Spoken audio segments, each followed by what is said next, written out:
যাত্রা দেখে বাড়ি ফিরছিল একদল মানুষ। একটু রাত হয়ে গেছিল, তাতে কি কি অসাধারণ না হলো ওই যাত্রাপালাটি, এই আলোচনাই করছিল খগেন আর নরেন। হঠাৎ শো শো করে হাওয়া বইতে থাকে, কিন্তু এই কালো আধারেও পরিষ্কার বোঝা যাচ্ছে গাছের পাতা একটুও নড়ছে না। খগেন বলল নগেনকে, কি রে, দেখছিস হঠাৎ এরকম বাতাস বওয়ার কি কারণ? কি জানি, কিছুই তো বুঝুম না। একটু তাড়াতাড়ি পা চালাইছ। তারা সামনে এগোতে যাবে, দেখে কুচকুচে একটা ছায়া মূর্তি হঠাৎ তাদের উপর ঝাঁপিয়ে পড়ল।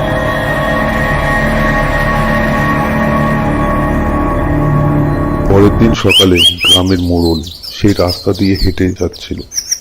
তখন সে দেখল খগেন আর নরেন ক্ষত বিক্ষত চেহারা রাস্তার উপর পড়ে আছে। এক এক করে খগেন নগেনের মতো শ্যামা, গবরু, শ্যাম চাচা একই অবস্থা হতে লাগলো। কেউ রাত্রিরে বাড়ির বাইরে বেরোতো না। থমথমে পরিবেশ হয়ে গেছিল গ্রামটির। রাত্রিরে বাড়ির বাইরে যাওয়া মানে আর ঘরে ফিরতে না পারে। পাড়ার মোড়ল নাড়ু গোপাল একটি সভা করল। সেখানে এক গ্রামবাসী বলল, হুজুর, এই আতঙ্ক থেকে আমরা কবে বার হব? শুধু মনে হয় জীবনের বোধহয় আজকেই শেষ দিন। তার মধ্যে থেকে এক বয়স্ক লোক বলে উঠল, মডল মশাই, আমার মনে হয় ওই মায়াকে ডাইনি অপবাদ দিয়ে জোর করে পুড়িয়ে মারার ফল এটি। ওর এই অভিশাপ আমাদের গ্রামবাসীদের উপর ফলেছে। শুনে মোড়ল মশাই চমকে উঠল আর বলল, আপনি ঠিক বলেছেন, আমার মনে হয় এটা ওই মায়ার অভিশাপেই হচ্ছে। সেদিন আমি গ্রামে ছিলাম না, একটু কাজে বাইরের গ্রামে গেছিলাম। তার মধ্যেই মর্মান্তিক কাজটা হয়ে গেছিল। এখনই কোনো ব্যবস্থা না নিলে এই গ্রাম যে শূন্য হয়ে যাবে। আমার মনে হয় আমাদের এখনই পাশের দুটি গ্রাম ছাড়িয়ে এক মহান তান্ত্রিক বাবা আছে, তার নাম শিবহরি তান্ত্রিক। তার কাছে যাওয়া উচিত। হ্যাঁ, চলো, আমরা তাহলে এখনই প্রস্থান করি। হ্যাঁ হ্যাঁ, চলুন চলুন।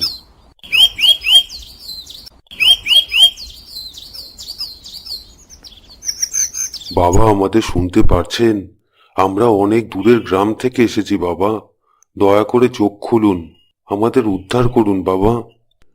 কি হয়েছে তোদের? কেন তোরা এত উদ্গ্রীব? আমার যত দূর মনে হচ্ছে তোরা সবাই খুব ক্লান্ত। বাবা, দিনের পর দিন প্রাণহানি আর আতঙ্ক আমাদের গ্রামে। সেখানে ক্লান্তি তো কিছুই না। আমাদের গ্রামে এক পিশাচের উপদ্রবে সবাই পিতৃহারা, মাতৃহারা, স্বজনহারা হয়ে উঠেছে। আর কদিন পরে গ্রামের একটি মানুষেরও হদিশ পাওয়া যাবে না। তোদের কি মনে হয় কেন এই পিশাচের উপদ্রব? আমাকে পুরোটা বল, কিচ্ছু লুকাস না। আমাদের গ্রামে নরেশ নামক এক তরতাজা যুবক ছিল। তার বিবাহ হলো মায়া নামক এক বালিকার সাথে।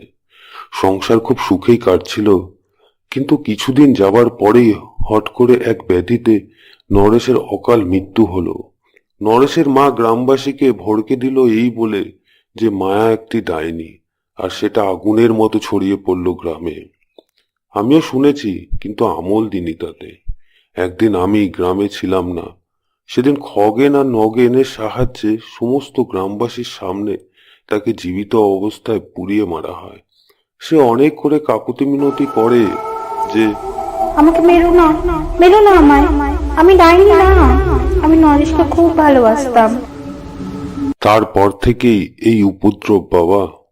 এটা তো খুবই অশুভ। এটা তোরা ঠিক কাজ করিসনি। এর ফল এখন তোরা সমস্ত গ্রামবাসী পাচ্ছিস। বাবা, আমাদের উদ্ধার করুন, আমাদের সন্তান যে পিতৃহারা হয়ে পড়বে। আহ, চুপ কর, দেখছি আমি এই জঘন্য পাপের কি সমাধান করতে পারি।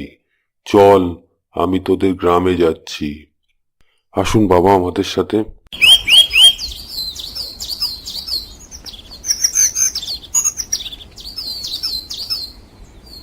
তোরা সবাই নিজ নিজ গৃহে যা।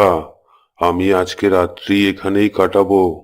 কিন্তু বাবা, একটু পরেই তো অন্ধকার হয়ে আসবে, একা একা এখানে থাকবেন? আহ, যা বললাম তাই কর। ঠিক আছে বাবা, আমরা আসছি। তারপর রাত্রিবেলা শিবহরি গাছের তলায় বসে লক্ষ্য করল কোনো এক দেবীর মতো দেখতে মহিলা, যার সারা শরীর থেকে আলোর জ্যোতি বিচ্ছুরিত হচ্ছে। কিছু দূর থেকে সে হেঁটে যাচ্ছে। সে তক্ষুনি ওই জায়গা থেকে উঠে তার পিছু নিতে গেল।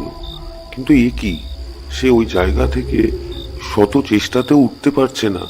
কোনো এক অদৃশ্য শক্তি তাকে আটকে রেখেছে ওখানে।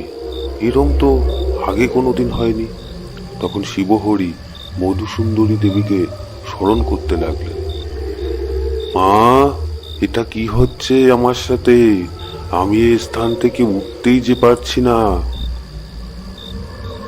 শিবহরি, এ যে সর্বশক্তিমান মায়ের লীলা রে। এখানে জগতে কেউ কিচ্ছু করতে পারবে না। শোন, তুই মা অন্নপূর্ণার আরাধনা কর আর তাকেই তুষ্ট কর। দেখবি তোর সব প্রশ্নের উত্তর তুই পেয়ে যাবি। পরের দিন রাত্রে শিবহরি অন্নপূর্ণা মায়ের আরাধনা করতে লাগলো। ওং ইরিং বিরিং চিরিং মা অন্নপূর্ণায় নমঃ। ওং তিরিং কিরিং বিরিং মা অন্নপূর্ণায় নমঃ। তখন মায়া আসলো। মা, আমি জানি রে তোর এই করুণ পরিণতির কথা, কিন্তু কিছু লোকের ভুলের জন্যে সবাইকে শাস্তি দিস না মা। শিবহরি, আমি কাউকেই মারিনি রে এই গ্রামে। আসলে আমাকে যখন জোর করে পুড়িয়ে মারা হচ্ছিল, তখন আমি মা অন্নপূর্ণার কাছে কাতর আবেদন জানিয়েছিলাম যে এই গ্রামের গ্রামবাসীদের তুমি এরকম ভাবে যন্ত্রণা দিয়ে মেরো।